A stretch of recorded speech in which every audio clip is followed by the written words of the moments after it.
इस घटिया पुलिस व्यवस्था और घटिया न्यायिक व्यवस्था के कारण चारों तरफ त्राहिमाम मचा हुआ है। कानून कितना घटिया है इसका अंदाजा इस बात से है कि कोई कहता है अदानी चोर है और अदानी बेचारे पुलिस में मुकदमा तक नहीं लिखवाते। कोई कहता है अंबानी चोर है, अंबानी कभी थाने, पहले कहते थे टाटा चोर है, टाटा भी नहीं गए। बोले बिरला चोर है, बिरला भी नहीं गए। और अभी हद तो हो गई, कुछ दिन पहले दिल्ली के मुख्यमंत्री ने बोला कि अदानी का जो 20,000 करोड़, पता नहीं कितना करोड़, ये तो पीएम का है, सुना होगा आप लोगों ने। पीएम गए मुकदमा लिखवाने, क्या गए? जानते हैं क्यों? क्योंकि भारत में झूठ बोलना पाप तो है, झूठ बोलना अपराध नहीं है।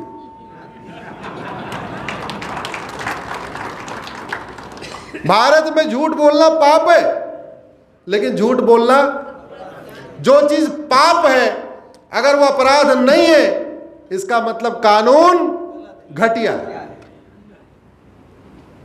जो चीज पाप है अगर वो अपराध नहीं है, हत्या करना पाप है तो हत्या अपराध होना चाहिए, चोरी पाप है तो चोरी अपराध होना चाहिए।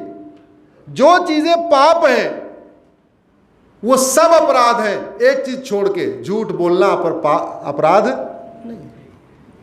इसलिए लोग झूठ बोले जा रहे हैं। हमारी वर्तमान व्यवस्था इनफैक्ट आम जनता की विरोधी है। किसी बेटी के साथ रेप हुआ, बेटी का पिता क्या चाहेगा? जल्दी से न्याय हो जाए। रेपिस्ट क्या चाहेगा? देर से न्याय हो। रेपिस्ट यही चाहेगा। हमारी वर्तमान व्यवस्था क्या कर रही है? देर से न्याय दे रही है। तो रेपिस्ट के साथ है या पीड़िता के साथ है? जोर से बोलिए जरा। किसी की जमीन पे कब्जा किया गया, वो चाहेगा जल्दी से उसका फैसला हो जाए, उसकी जमीन उसको वापस मिल जाए। हमेशा ध्यान रखिए, कब्जा करने वाला दबंग होता है, तो दबंग क्या चाहेगा? मुकदमा लंबा चले। मुकदमा लंबा चलता है कि नहीं? तो हमारी पुलिस व्यवस्था, न्यायिक व्यवस्था दबंग के साथ हुई कि नहीं? चोर चाहेगा लंबा मुकदमा चले, लंबा मुकदमा चल रहा है, यानी हमारी व्यवस्था चोर के साथ है। तो हमारी वास्तव में अगर आप प्रैक्टिकली देखिए तो हमारी पुलिस व्यवस्था, न्यायिक व्यवस्था चोर के साथ है, बलात्कारी के साथ है, घूसखोर के साथ है, मिलावटखोर के साथ है, नशा तस्कर के साथ है, मानव तस्कर के साथ, सबके साथ है, आतंकवादियों के साथ है। मैं इसलिए कह रहा हूं, एक आदमी आज कुछ करे, साल भर के अंदर फांसी दे दीजिए, तो कम से कम 10 ऐसे अपराध करने वाले बाहर निकलेंगे नहीं। एक घुसपैठिया आ जाए, 100% प्रॉपर्टी जब्त करके 50 साल सजा दे दीजिए, दूसरा कोई बांग्लादेशी आएगा क्या? आएगा? नहीं आएगा। ये कानून दवा की तरीके काम करता है। दवा अच्छी होती है तो बीमारी ठीक होती है, दवा घटिया होती है तो बीमारी बढ़ती है। कानून अच्छा होता है तो अराजकता कम होती है, अपराध कम होता है, भ्रष्टाचार कम होता है। कानून घटिया होता है, अराजकता बढ़ती, भ्रष्टाचार बढ़ता, अपराध बढ़ता है। अब सवाल यह आया कि जब ऐसी है तो हमारे 15 डॉक्टर हो गए, 15 लोग प्रधानमंत्री हो गए, 15 लोग राष्ट्रपति हो गए, 50 लोग चीफ जस्टिस हो गए, इन लोगों ने इस पर चर्चा क्यों नहीं किया? कुछ काम क्यों नहीं किया? और मैं आज पालनपुर से आदरणीय सुप्रीम कोर्ट से भी पूछना चाहता हूं, संविधान की शपथ सांसद लेते हैं, विधायक लेते हैं, जज लेते हैं, 3 कैटेगरी है संविधान की शपथ लेने में, और सब कह रहे हैं हम संविधान के अनुसार कार्य करेंगे। संविधान के अनुसार कार्य करेंगे यानी सबको न्याय भी मिलना चाहिए। न्याय मिलना चाहिए तो न्याय में इतनी देरी हो रही है। अगर न्याय में देरी हो रही तो तीनों जिम्मेदार है, सुप्रीम कोर्ट भी जिम्मेदार है, संसद भी जिम्मेदार है, सरकार भी जिम्मेदार है। क्यों नहीं चर्चा कर रहे? पूरी दुनिया में पुलिस चार्टर लागू है कि 1 घंटे के अंदर FIR होगा, 1 महीने के अंदर चार्जशीट फाइल हो जाएगी, जांच कंप्लीट हो जाएगी। भारत में ऐसा पुलिस चार्टर हम क्यों नहीं लागू कर रहे? दुनिया के कई डेवलप्ड कंट्रीज ने एक जुडिशियल चार्टर लागू किया है, 1 साल के अंदर फैसला हो जाएगा, ऐसा हम क्यों नहीं कर रहे? इसके कारण कितना बड़ा बिजनेस का नुकसान हो रहा है कि बहुत सारे लोग तो अपना बिजनेस यहां से समेट के विदेशों में जा रहे हैं। बहुत सारे लोग यहां बिजनेस कर भी रहे हैं तो अपना हेडक्वार्टर दुबई में बना रहे हैं।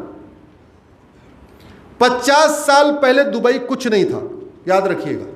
सिर्फ 75 के दशक में दुबई में एक फैक्ट्री नहीं थी, कोई कारोबार नहीं था, कुछ था ही नहीं, रेगिस्तान था। आज दुनिया का सबसे बड़ा कारपोरेट हब बन गया है। क्यों? क्योंकि उसने वहां पे भ्रष्टाचार अपराध को खत्म कर दिया।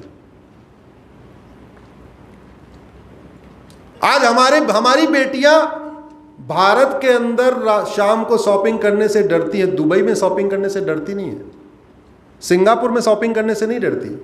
अगर समस्या भारत में है, सिंगापुर में नहीं है, इसका मतलब समस्या लाइलाज तो नहीं है। अब समस्या भारत में है, सिंगापुर में नहीं है, तो दो ही कारण हो सकता है, या तो सिंगापुर का डॉक्टर अच्छा है या सिंगापुर की दवा अच्छी है। और बीमारी चूंकि डॉक्टर ठीक नहीं करता, बीमारी कौन ठीक करता है? तो इसका मतलब सिंगापुर की दवा अच्छी है। स्वाभाविक सी बात है। जब डॉक्टर का बीमारी से कोई संबंध ही नहीं है, अभी तक हम लोग ये सोचते हैं डॉक्टर बढ़िया, डॉक्टर बढ़िया। डॉक्टर बढ़िया नहीं होता। बढ़िया क्या होता है? दवा। हमारे डॉक्टरों ने सब कुछ किया,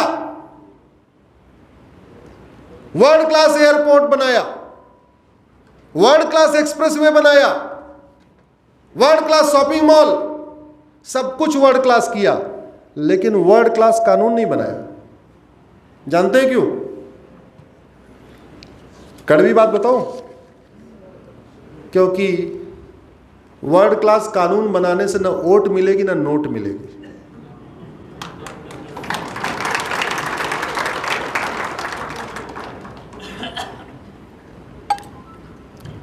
वर्ल्ड क्लास हाईवे बनाने से वोट भी मिलता है, नोट भी मिलती है। भाई 20% टेंडर का 20% तो वापस मिलता है कि नहीं मिलता?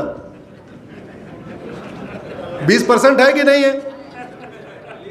तो हाईवे बनाया, 1 लाख करोड़ का टेंडर हुआ, तो जहां जहां से हाईवे गुजरा वहां की वोट मिली, और 1 लाख करोड़ का 20% यानी 20,000 करोड़ नोट मिली। सरकारी स्कूल बनाया, वोट मिला और नोट मिला। हॉस्पिटल बनाया, वोट मिला और नोट मिला। सारे काम ध्यान से सोचना। थोड़ा बुरा भी लग रहा होगा कुछ लोग, जो लोग ज्यादा पॉलिटिकली एक्टिव होंगे थोड़ा उनको ज्यादा बुरा लग रहा होगा, जो कम एक्टिव होंगे थोड़ा उनको कम बुरा लग रहा होगा, कुछ लोगों को अच्छा भी लग रहा होगा। 3 कैटेगरी होगी। लेकिन इसको ईमानदारी से सोचना। जिन जिन कामों में या तो वोट मिला या नोट मिला वो सब हुआ, लेकिन पुलिस रिफॉर्म करने पे ना वोट मिलता है ना नोट मिलता है। नोट तो जो मिल रहा है बल्कि कम हो जाएगा। जुडिशियल रिफॉर्म करने पे वोट जो मिल रहा है थोड़ा कम हो जाएगा।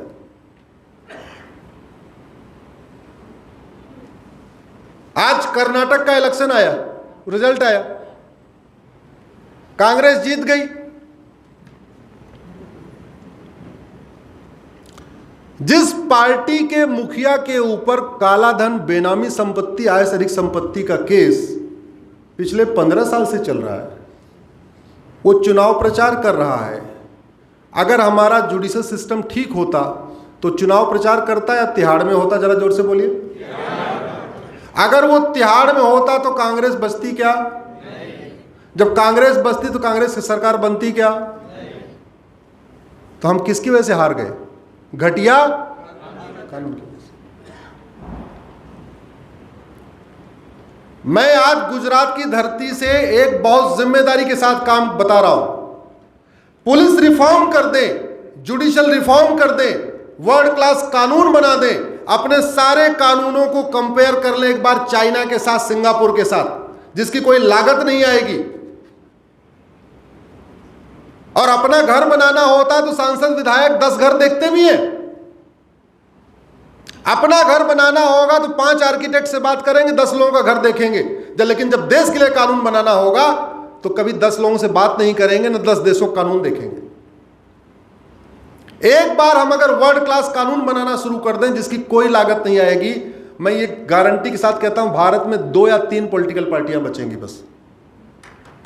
केवल 2 या 3। चूंकि यहां लोग पॉलिटिकली डायरेक्टली इनडायरेक्टली लिंक लोग जुड़े हुए हैं, तो इसलिए मैं बताने की कोशिश कर रहा हूं। अल्टीमेटली चुनाव लड़ लड़ के सत्ता ही तो बनानी होती है। इतना लंबा खर्चा करना, ये करना, वो करना, इससे अच्छा भ्रष्टाचार खत्म कर दो। केवल 2 पॉलिटिकल पार्टी बचेगी, एक बीजेपी, एक सीपीआई। न सपा बचेगी, न बसपा बचेगी, न कांग्रेस बचेगी, न डीएमके बचेगी, न एआईडीएमके बचेगी, न तृणमूल कांग्रेस बचेगी, न झारखंड मुक्ति मोर्चा बचेगी। भ्रष्टाचार खत्म करते ही सारी पॉलिटिकल पार्टियां खत्म हो जाएंगी। 2 पार्टी बचेगी केवल, एक सीपीआई, एक बीजेपी। और ये बचेगी क्यों? कैडर बेस्ड पार्टियां हैं। 100-100 रुपए भी अगर मांगेंगे ना सबसे, तो बीजेपी को 10,000 करोड़ रुपए साल कैसे मिल जाएगा? भाई यहां जितने लोग बैठे हैं जो बीजेपी के सपोर्टर हैं, 500-500 रुपए साल को दे सकते हैं कि नहीं दे सकते? दे सकते हैं ना। तो जहां 23 करोड़ वोट मिला, 23 करोड़ में से 10 करोड़ लोग एक्टिव लोग हैं, वो कहीं ना कहीं बीजेपी से कनेक्टेड है, संघ से कनेक्टेड है, बजरंग दल से कनेक्टेड है, इससे कनेक्टेड है, उससे कनेक्टेड है, जो आनुवांशिक संगठन उससे कनेक्टेड है। अगर वो 1000-1000 रुपए ला के दे दे, और इतनी क्षमता है ला के देने की, तो 10,000 करोड़ रुपए तो ऐसे ही आ जाएगा। तो यानी बीजेपी को पार्टी चलाने के लिए इतने चाहिए लगभग 10,000 करोड़ रुपए। तो अगर भ्रष्टाचार अपराध खत्म कर दे, तो जो इतने हमें पॉलिटिकल पार्टियों से लड़ना पड़ रहा है, केवल एक पार्टी से लड़ना पड़े, सीपीआई से, तो सौदा अच्छा है कि बुरा? हाँ, लेकिन स्वाभाविक सी बात है, सामने के 10 डकैत मरेंगे, कुछ चोर इधर के भी पकड़े जाएंगे।